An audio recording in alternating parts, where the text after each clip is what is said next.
бид сайрхлын талаар ярих болно. Тэгэхдээ бид нар Галаат номоос үзнэ. Харин бидний эзэн Есүс Христийн загалмаагаар сайрхахаас өөр надад бүү байг. Түүгээр дамжуулан надад ертөнц би ертөнцөд цовдлогдсон юм аа. Учир нь хөвч хөндөх ба хөндүүлэхгүй аль аль нь юу ч биш. Харин шин бүтээл нь л чухал юм аа. Энэ зарчмаар явагч хүмүүс болон Бурхны Израилийн дээр амар тайван өршөөлн байх болтугай. Амен. За өнөөдөр Бурхны ариун үг биднэрт бид ер нь сайрхах учиртай хамгийн чухал зүйлийн талаар ярьж эхэллээ. Энд их эзэнд үйлчилсэн, их эзний төлөө маш нандин амьдралаа зориулсан Паул гэдэг хүнээр ариун сүнс дамжин бичиж байна. Итгэгч хүний амьдралд сайрхах, бахархах учиртай нэг л нандин зүйл байгаа гэдгийг энэ тодорхойлж эхэлж байгаа.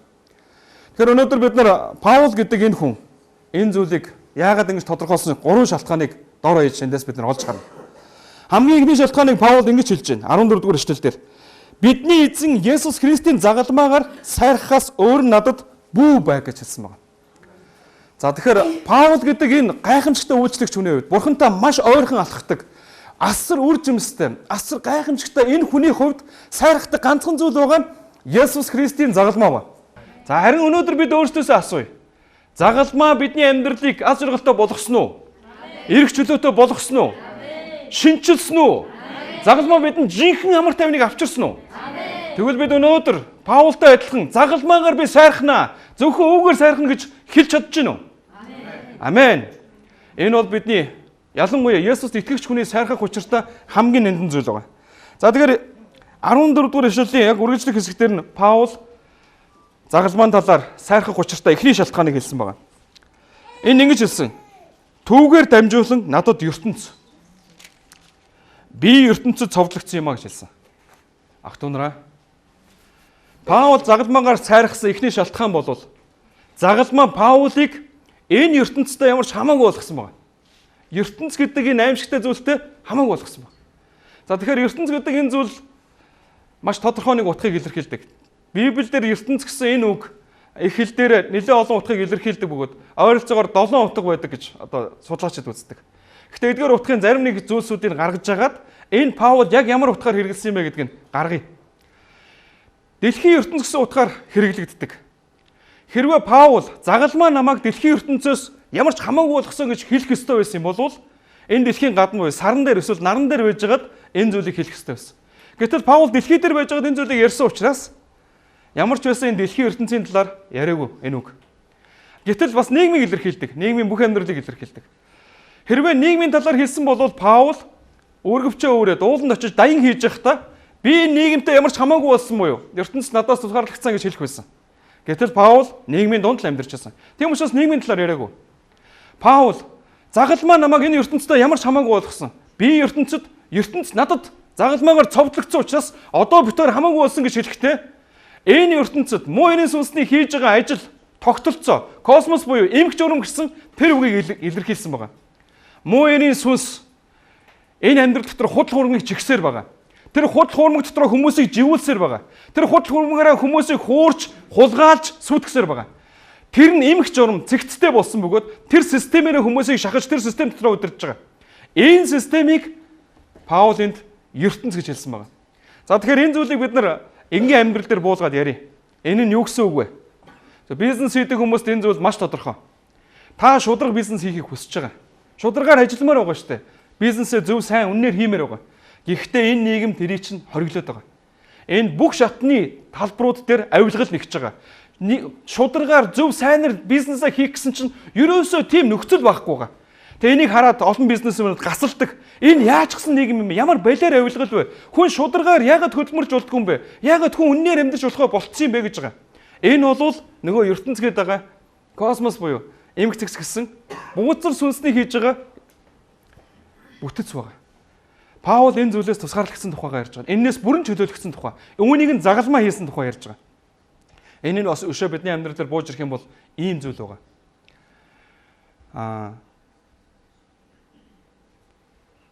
Эхнэр хүүхдүүдтэй нэг талхны мөнгө олох гээд махны мөнгө олох гээд гарахаар мөнгө ерөөс олддоггүй. Гэтэл арх урдаас нь литрээр нь далаашгал олддог. Ийм тогтолцоог яриад байгаа.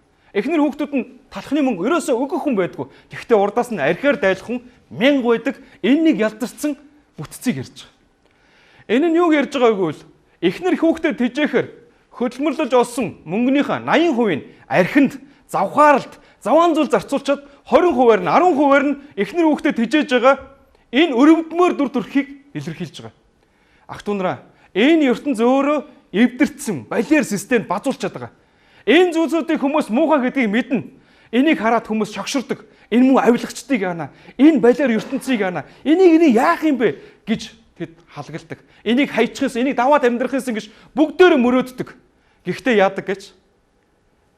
Гэхдээ хүмүүс энэ дотор л амьдарсаар байгаа. Үнэхээр авилгалыг үзэн яддаг хэрнээ. Энэ зүйлсүүдийн эсрэг байгаа хэрнээ энэнд хүлэгдээд эннийхэн дагуу амьдарч байгаа ертөнцийг бид харж байна. Өнөөдөр эмнэлэг рүү таньдаг эмч, таньдаг сувилагч руугаа очихгүй бол тэнд юу ч ажиллахгүй байгааг бид харж байгаа. Өнөөдөр цагдаа сэргийлэх рүү ямар нэгэн ажил болоод очиход таньдаг цагдаа ч юм уу сэргийлэх тэнд хүн байхгүй бол юм ажиллахгүй байгаа. Энэ нийгэм өөрөө ийм бузар, худал хуурмаг, ийм заваан эмх журам систем дотор биднийг бадсаар байгаа. Харин Паул энэ зүйлээс мултрах гэж оролцсон. Тэр хар багаасаа зөв амьдрахсан гэж болсон. Судруудаар тэр ятгагдчихсан бөгөөд зөв шудраг амьдрал ийм сайхан гэдгийг заалгаж байсан. Паул энүүгээр амьдрах гэж үдсэн боловч энэ систем дүүнийг бадсаар байсан. Паул үүнээс гарахын тулд шашинд орсон. Шашны хамгийн нэг номерын хүн болсон. Шашны мэдлэгийн өшөө юу байдгийг хичээл зүтгэлийн бүх систем дотор тэр явсан. Гэхдээ Паул энэс чөлөөлөгдөж чадаагүй. Сүүлдээ Паул зөвхрөөд тэрэндээ ууссан. Энэ ямар хүнтэй адил болсон бэ гэвэл энэ авилгалыг яана гэж уурж исэн хүн сүүлдээ авилгал өгөөд эхэлсэнтэй адил гэсэн үг. Энэ балиар одоо амьдралыг яана гэж исэн хүн энэ зүйлсүүд дотор амьдраад эмнэлэгтэн чахуул өгөөд, цагдаад нь чахуул өгөөд, бизнес дээрээч худал хуурмгаа яриад амьдрдаг болсон гэсэн үг. Паул энэ зүйлсүүдийг хийж амьдрч байхдаа үзэн яддаг, дургуутдаг зүйлсүүд дотор амьдрч байхдаа энэс яаж чөлөөлөгдөх юм бэ?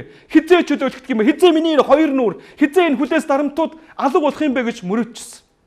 Гэвтэл Есүс Христ загалмаатар хийсэн тэр зүйл Паулыг энэ ертөнцийн тогтолцоо, энэ бодрог тогтолцооноос бүр мөсөн чөлөөлсөн учраас Паул хашгирсан байгаа. Халелуя! Есүс Христ намайг энэс чөлөөлсөн учраас би загалмаагаар сайрхах болно гэж тэр ярьж гэлсэн. Амен. Ах トゥ нараа, бид ч гэсэн энэ ертөнцийн бодрог тогтолцооноос загалмааг харахтаа чөлөөлөгддөг. Загалмаа дээр бидний бүх бодруудыг чөлөөлж хайсан бөгөөд энэ зүйлсүүдэд хамаагүй болгосон юм аа. Энэ ертөнц надад харин ертөнцид би зовдлогдсон. Загалмаа дээр Есүс Христ миний бүх гим, бүх ичхүр, бүх үүлийн үр, бүх хараад үхэл тамыг үрж, нас барж дахин амиорхдоо намайг энэ ертөнцид ямар тооцоогүй болгосон. Таныг ч бас яг адилхан. Тийм учраас Паул ухаарсан энэ нандин зүйлийг хараад олон итгэгч нар зүрхэн шатдаг байгаа. Энэ бодрог тогтолцооноос загалмааг харсан, загалмаа дээр болсон зүйл, загалмаа дээр солилцоо, загалмаа эрх чөлөө надад үүнийг авчирсан. Одоо би энэ ертөнцид хамаагүй гэж хэлэхдээ бахархах зүйлийн нэг номерт загалмааг тавьж эхэлсэн байна. Амен.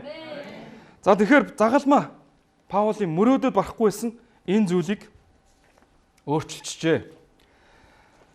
За тэгэхээр өнөөдөр би дахиад нэг чухал зүйлийг хэлье. Энэ дэлхийд амьдарч байгаа, Монголд амьдарч байгаа, энэ сууж байгаа хүмүүс бүгдээрээ энэ ертөнцийн тогтолцоо, энэ худал хуурмгийн тогтолцоо, авилга, худал хуурмаг, энэ балиар зүйлсүүд үнэхээр буруу гэдгийг мэднэ. Бүгдээрээ мэднэ. Гэхдээ энээс гар харах зам олохгүй.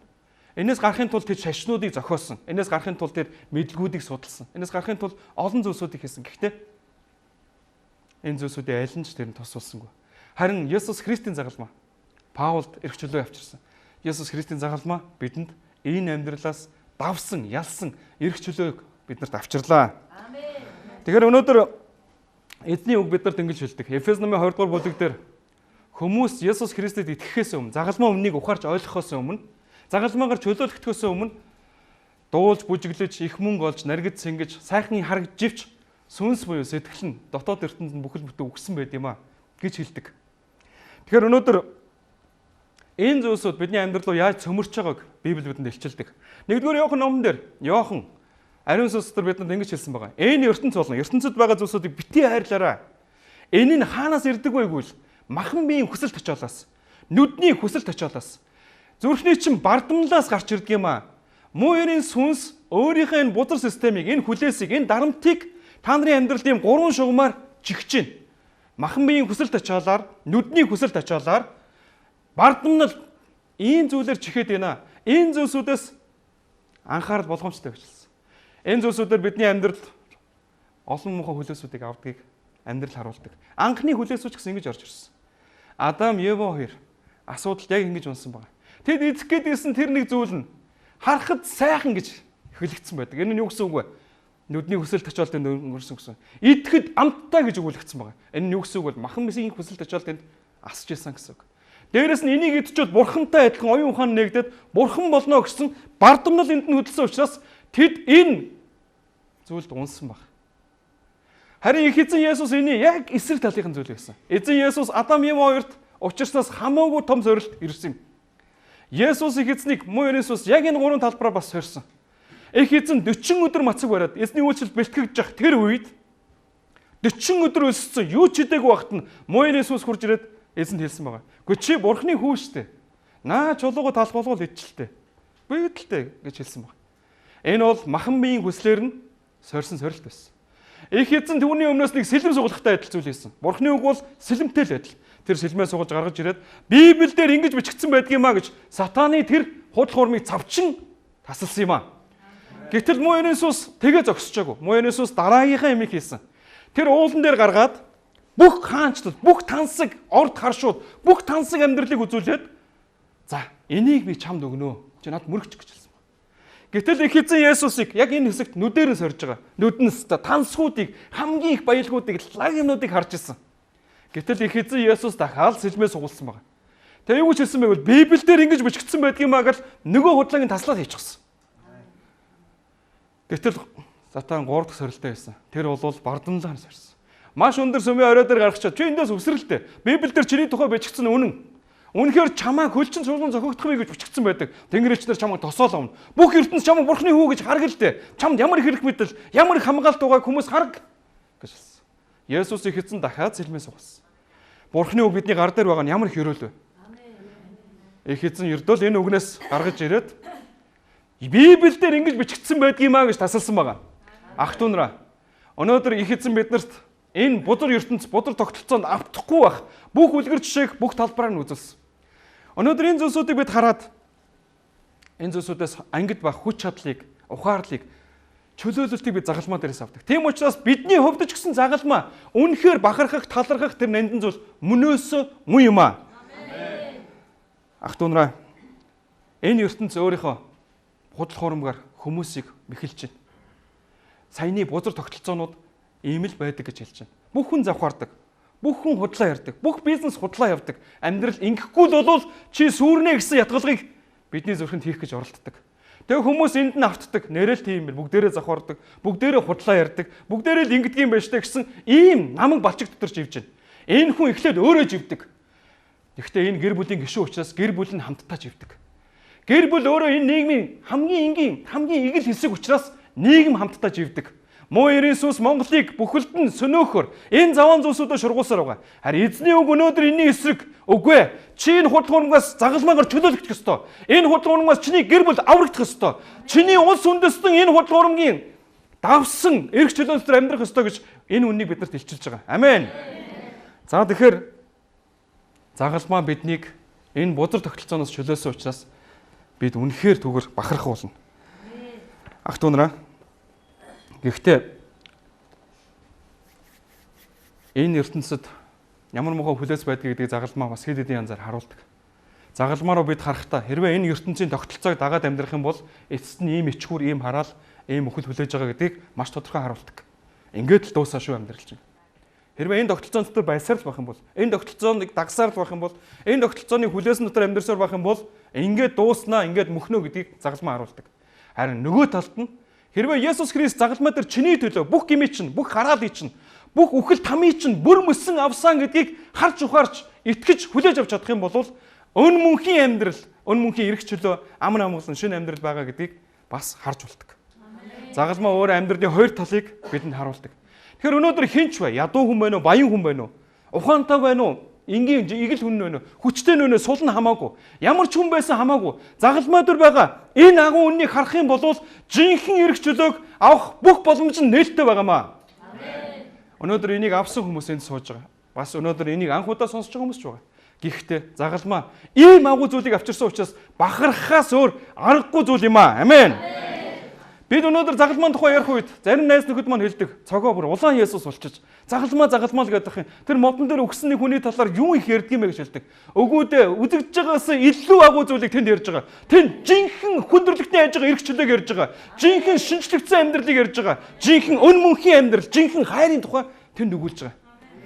Би найз нартай энэ зүйлийг ярьсаар байх болно. Тэднийг их эзэн тэднийг илчилж тэр авралыг өгөх хүртэл би ярьсаар байх болно.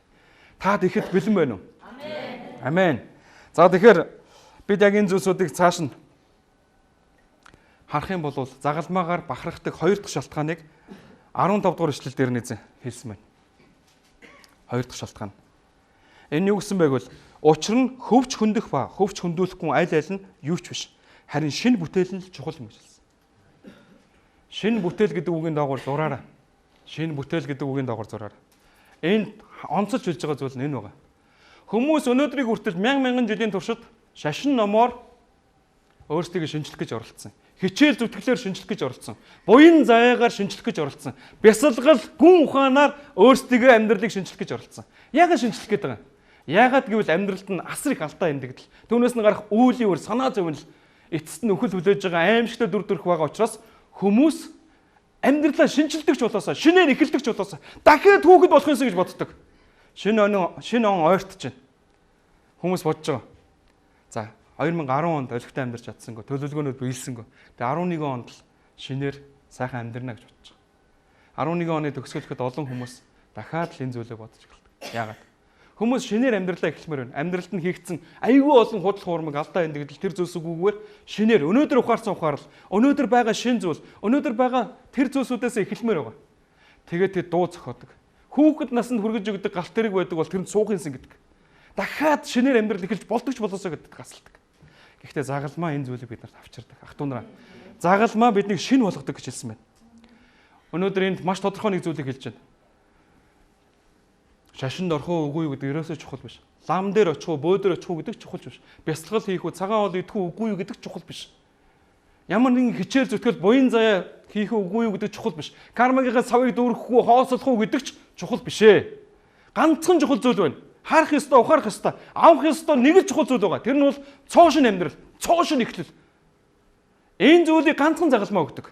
Ганцхан загалмаа өгдөг. Тийм учраас Паул өөрийнхөө амьдралыг шинээр эхлэхийсэн гэж байсан мөрөөдлийг нь загалмаа гүйцээсэн учраас Паул хашгирж байгаа. Яй! Загалмаа намайг цоошин амьдралыг эхлэх боломжийг олголоо штэ. Би загалмаагаар сайрхахгүй яах юм бэ гэж хэлж байгаа. Амен. Ах トゥ нараа, та бас ингэж хэлж чадж байгаа юу? Амен. Ах トゥ нараа, загалмаа бидэнд шинэ амьдралыг авчирсан. Энэ зүйлсүүдийн ардталтай чухал зүйлсүүд байгаа. Өнөөдөр бид нар яагаад шашин биднийг шинжлэхгүй байгаа? Яагаад хичээл зүтгэл шинжлэхгүй байгаа? Яагаад мэдлэг боловсрол шинжлэхгүй байгаа чухал зүйлсүүдийг бид харах болно. Бид шинжлэгддэг оршихуй биш. Би чухал зүйлийг хэлье. Библиэд бидэнд ингэж хэлдэг. Хэрвээ хэн нэгэн хүн Христ Есүсийн аврал нандин зүйлсүүдийг аваагүй бол, загалмаа төр болсон агуу зүйлсүүдэд итгээгүй бол, энэ зүйлийг ухаарч ойлгоогүй бол тэр хүний сүнс нь өхмөл байдаг гэсэн. Энэ юу гэсэн үг вэ? Ам амьдралын их булаг буюу хүнийг амьдруулж тэтгэж байдаг, цэцэглүүлж байдаг. Хүнийг амьтай байлгаж байдаг их булаг буюу Бурханаас тусгаарлагдсан гэсэн үг. Нэгэнд үндснээсээ тасарсан сарнаа газар унаад өнгөн үнэр нь жаахан байсан ч гэсэн айжмдаа хатдагтай адилхан. Их үндэс буюу Бурхантай харилцаанд тасарсан хүн сэтгэлэн цааш нь өгдөг. Эцэст нь хорч исэн хар сарнаа үлддэгтэй адилхан хүний бие махбод нь ч мөхдөг. Тийм учраас Библи бидэнд юу гэж хэлдэг вэ гэвэл хүмүүс төрхтөөл сүнс нь үгцэн төрж байна. Гим нүглээс улбаатайгаар ийм асуудал хөндөгдсөн юм а. Сүнс нь үхмэл төрсөн учраас, Бурхантай харилцаагүй учраас тэр хүний сэтгэл үхдэг юм а. Эцэст нь биеинж үхдэг юм. Тэгээд дуустдаг ажилт. Гэтэл энэ зүйлийн талаар нэг илэрхийлэл бид нарт байна. Тэр нь юу гэсэн үг вэ гэвэл хүн болвол зөвхөн нэг өвчин тусчаад эдгэрэх гэж байгаа биш. Хүнд өвчин тусчаад эднээс эдгэрэх гэж байгаа асуудал биш. Хэрвээ хүн өвчин тусах юм бол бид нар эм тариа уугаад эдгэрдэг. Хүнд өвчин туссан ч гэсэн бид нар хөрөнгө мөнгө хаяа сайн эмч дуудаад сайн эмнэлэг зочоод эдгэрч болдог. Харин хүн үхсэн болвол яах вэ? Хүн үхсэн болвол хүний арга чарга дууснаа, хүний чадал хэмжээ дуусна. Хүний авьяас шудар хөрөнгө мөнгө хаанч юу ч болохгүй. Ийм зүйлийг хэлж байгаа. Библи хүмүүсийг төрхтөөл сүнс нь үхсэн дөрдөг.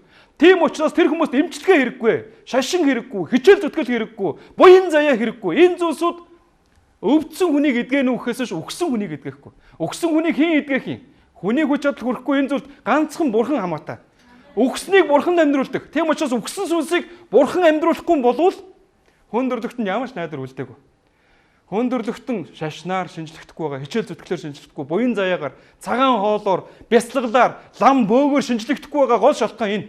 Үгсэн хүнийг бид яаж чадахгүй, үгсэн сүнсийг яаж чадахгүй.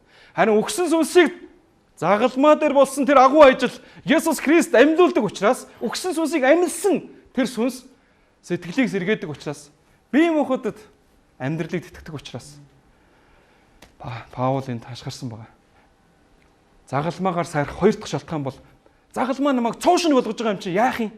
Цуушин амьдралыг авчирсан юм чи яах юм? Миний мөрөөдлийг гүйцээсэн юм чи яах юм бэ? Би баглахын штэ гэж хэлж байгаа. Ах дунраа. Ийм учраас Христ итгэгчдийн загалмаа ийм үнэтэй байдаг. Загалмаа дээр болсон чухал зүйл маш нандин байдаг. Загалмаа дээр болсон зүйлийг 5 настай болчроос 100 настай хөгжүүлнэ бүгд ойлгоно. Яагаад гэвэл бүх хүн түртээмжтэй байхын тулд Бурхан ийм арга, ийм энгийн гайхамшигтай хайраар биднийг аварсан юм. Ах дунраа, загалмаа биднийг шинжилдэг. Тийм учраас бид загалмаагаар сайрах ёстой. Гэтэл энд нэгэн үйл явдлыг бид хуучин гэрэн дээрс хардаг л да. Никодим гэдэг нэг мундаг хүн. Шинжлэгдсэн амьдралын тухай бодсоор л байсан, мөрөөцөөр л байсан. Тэр уг нь бол улсын их хурлын гишүүнтэй адил хүн л дээ. Юдэн бүх хуулиудыг мэддэг, бас том шийдлүүдийг гаргадаг тэр том бүлгийн гишүүн байсан. Яг л өнөөдрийн улсын их хурлын гишүүн. Тэр маш их хөрөнгөтэй, нэр хүндтэй. Хүмүүс түүнийг хүндэлдэг, хайрладаг, шүтдэг байсан. Никодим бол маш сайн хүн. Никодим үнэхээр сайхан хүн. Энэ бол гарцаагүй одоо сайхан амьдралтай, аз жаргалтай дотор ертөнцийн тийм сайхан байгаа гэж бодчихсон. Гэтэл Никодим бол хүмүүс өөрийг нь харж байгаа шиг тийм мэдрэмж байдаггүй байлаа.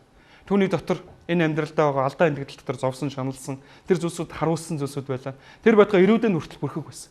Тийм учраас Никодим энэ зүйлийн хариултыг хинээс авах вэ гэж бодож байгаад өдрөөр бол чадаагүй. Ичээд нэр хүнд одоо алдарн орой Есүс дээр очисон баг. Орой Есүс дээр очиод Никодим Есүсээс асуух гэж байгаа. Гэтэл Есүс бурхан учраас Никодимын оюун бодол зүрх сэтгэл нэгт уншижсэн. Зүгээр л Никодимд ингэж хэлсэн баг. Никодим, хүн дахин төрхөөс нааш, цоо шинээр төрхөөс нааш энэ гайхамшигтай амьдралыг харахгүй, энэ амьдрал руу орохгүй, энэ амьдрал дотор амьдрахгүй гэж хэлсэн. Энэ шинэ амьдралыг хүн дахин төржиж авнаа. Тэгсэн Никодим хэлж байна. Энэ ертөнцөөр сэтгэж байна. Хөөе би өндөр настай болсон хүн яаж ихийнхээ хөвлөд ороод дахин төрхөвдөө багш минь гэж хэлсэн. Харин Есүс хөөе. Махан биеэс бол махан бие төрнө. Бурхны сүнснээс Бурхны хүү охин төрдөг юм аа. Тэр тэнгэрлэг амьдралыг Бурхны сүнснээс дахин төржиж авдаг. Цоошин амьдралыг ингэж авдаг юм ажилсан. Тэгээ Никодим энийг жоохон ухаарч чадахгүйсэн учраас эзэн маш нандин замыг тунцаасан. Дээрүүд Израильчуудад нэг юм тохиолдсон мэдэж гинүү. Юу илээ гэсэн. Гэхдээ цүл тэднийг ингэж явж хахад хорт могоо тэднийг хатгаад тэд олноороо өгснээ дээ. Тийм болсон. Тэр үед их эзэн Мозегийн залбиралд хариулсан. Мозе залбирч байгаа. Эзэн минь ээ. Энэ ард түмэн өгөхөд дуусна гэж юу? Эдний яах юм бэ? Та эдгээгээч гэсэн. Эзэн маш сонио аргаар Мозед хэлсэн баг. Тэгээ Мозед юу гэж хэлсэн байг бол наад хатгаад байгаа могоогоо юм хөрлөөр хийчих. Төмрөөр хийчих. Тэгээ модон дөлгөч. За тэгээ хатгуулаад хордоод өгч байгаа хүмүүс тэр модон дөлгөөтэй байгаа тэр хорт могоог харахаараа идэгрэн гэж хэлсэн. Сонин зүйл хэлсэн байгаа биз? Тэгээ Мозе энэ зүйл дээр ингэж хэлээгүй. Их эзэн минь ээ одоо наач ямар сони юм бэ? Би бол итгэж чадахгүй. Шинжлэх ухаан ингэж ярьдаггүй шүү дээ. Могоон татгуулсан хүн бол одоо ингэж идэгнэ гэхээр итгэж чадахгүй мэнэ гэж хэлээг. Мозе бол итгэмжтэй, дуулууртай даруй хүн байсан. Тэр энэ ертөнцийн дээр хамгийн даруй хүмүүс нэг бол. Тэр бас их эзэн хинбэ гэдэгт итгэдэг. Итгэлээр алхах нь ямар нандин бэ гэдгийг мэддэг юм байсан. Тийм учраас Мозе тэрийг нь хийгээд тавьсан баг. За тэгээд хүрэл могоо хийгээд модон дөлгцэн. Маш сонир зүйл болсон. Могоон татгуулаад өгчээсэн хүмүүс тэр хүрэл могоог хараад эдгэрцгээсэн. Маш бодиттой зүйл болсон баг. Тэгээ энэ зүйлсүүдийг хүмүүс хараад шагшиж гайхчихсан.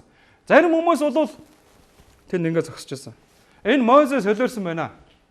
Энэ бүр зөнцсөн байна. 80 гарсан одоо бүр зөнсөн байна. Энэ нөхрийг хардаа.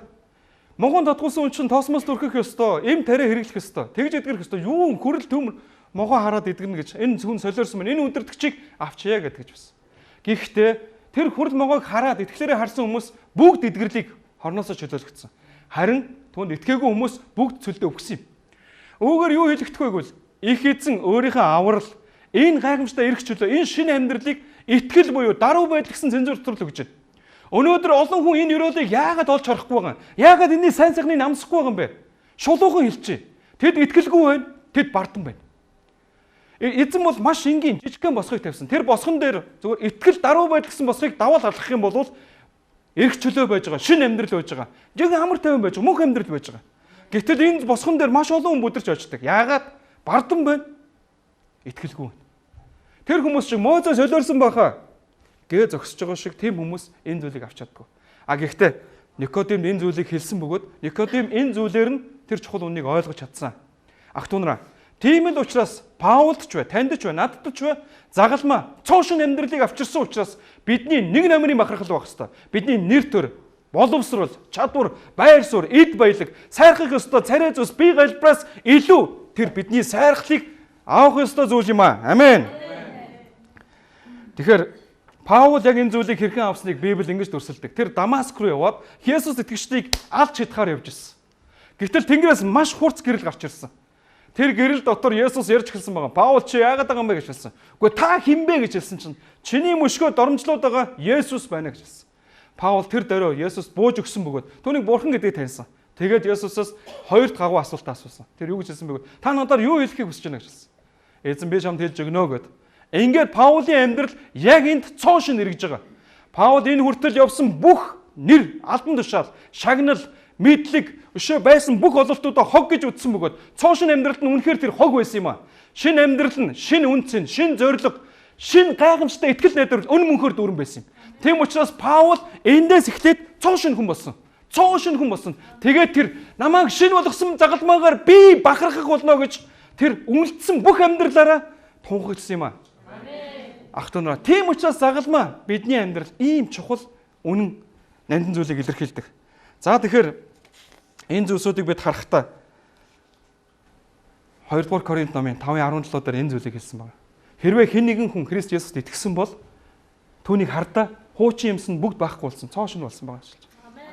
Бид Есүст итгэж загалмаа дээр болсон тэр үннийг ухаарч, загалмаад биднийг шинчилж байгаа мөрөөдөлд маань хүргэсэн тэр зүйлийг харахтаа бид шинэ бүтээл болдог. Энэ нь ямар нэг юм зас жанзлаад их засвар хийгээд гой болох тухай яриаггүй. Хуучин юмс нь бүгд сүнсэн бөгөөд өөлийн өрөө өхөл там юутай байдгаа бүр дууссан бөгөөд Есүс Христ буюу гимгүн хүн дээр бүх гим дохогдож дууссан бөгөөд цоошин бүтээл, ямар ч ялгүй, ямар ч хүлээсгүй, ямар ч айдасгүй цоошин бүтээл, Бурхны хүү охин өн мөнх амьдрахаар төрж байгаа тэр төрөлтөг хэлж байгаа. Ах トゥ нараа, загалмаа биднийг ингэж шинчилсэн. Харин 3 дахь чухал зүйлийг эзэн биднэрт 14 дугаар ишлэлээр хэлж байгаа. Загалмаагаар сайрхах ёстой 3 чухал зүйлийг хэлж байна. Энэ зарчмаар явагч хүмүүс дээр болон Бурхны Израилийн дээр амар тайван өршөөл нь байх болтугай гэж хэлсэн. Загалмаа биднэрт өршөөлийг амар тайвныг авчирдаг учраас Паул бахархах ёстой 3 дахь шалтгаан энэ гэж хэлж байгаа. Амен. За тэгэхээр их эзэн Есүс Иохан номын 14:27 дээр хэлэхдээ би та нарт амар тайвнаа өгнө гэж хэлсэн. Амар тайвнаа өгнө гэж хэлсэн. Энэ ертөнц ерөөсөө амар тайвныг та нарт өгч чадахгүй. Энэ ертөнцийн өгдөггүй амар тайвныг би та нарт өгнө гэж хэлсэн. Ах トゥ нараа, жинхэнэ амар тайван загалмаа дээр ирдэг. Жинхэнэ амар тайван зөвхөн Есүсээс л ирдэг. Тийм учраас өнөөдөр бид нар энэ чухал зүйлсүүдийг харах болно. Хизээ яаснаас амар тайван ирдэг юм бэ? Өршөөл, уучлал. Бид гим хийсэн. Энэ ертөнц нэг зүйл дотор хутгалтчлаа. Хүн төрлөختөн 3 чухал зүйл дотор маш бодиттой байдал дотор байна. Өнгөрсөн дүүрэн алдаа эндэгдэл харуусал. Өнөөдөр бол сэтгэл зүрхнийх нь хоосрол, санаа зовнил, дарамт, ирээдүйн үхэлтэй тулнаа, ингээр мөхөө дуусна гэсэн хүүтэн зэвдэг байтал. Хүн төрлөختөө энэ дотор л мөлхөж явна. Энэ дотор л хөвж явна шүү дээ. Энэ асуудлаа шийдэхин тулд тэд маш олон шашин зохиосон. Энэ асуудлыг шийдэхээр тэд мөрөөддөг. Ах トゥ нараа, бид нэг чухал зүйлийг мэднэ. Бид төрсэн цогоосоо хойш нэг зүйлийг хайгаалаа. Хайгаад л байгаа шүү дээ. Амьдрал энээс илүү сайн байх ёстой доо. Амьдрал энээс илүү гоё юм байх ёстой доо. Амьдрал ингээл болоо гэж юу? Ажилсан болоо, цалин авсан болол ингээл амьдрал дуустдаг гэж юу? Үгүй, энээс илүү зүйл байгаад гэж хайдаг. Ах トゥ нараа, харин Есүс Христ энэ 3 асуултанд хариулахаар ирсэн. Өнгөрсний бүх гэм нүглээ чи уучлая. Өнөөдрийн хоосоо орон зайг чинь дүүргий. Ирээдүйн үхлийг чинь гэсэн би устгая гэж хэлж байгаа. Энэ асуултанд Есүс Христ хариулахаар ирсэн юм аа.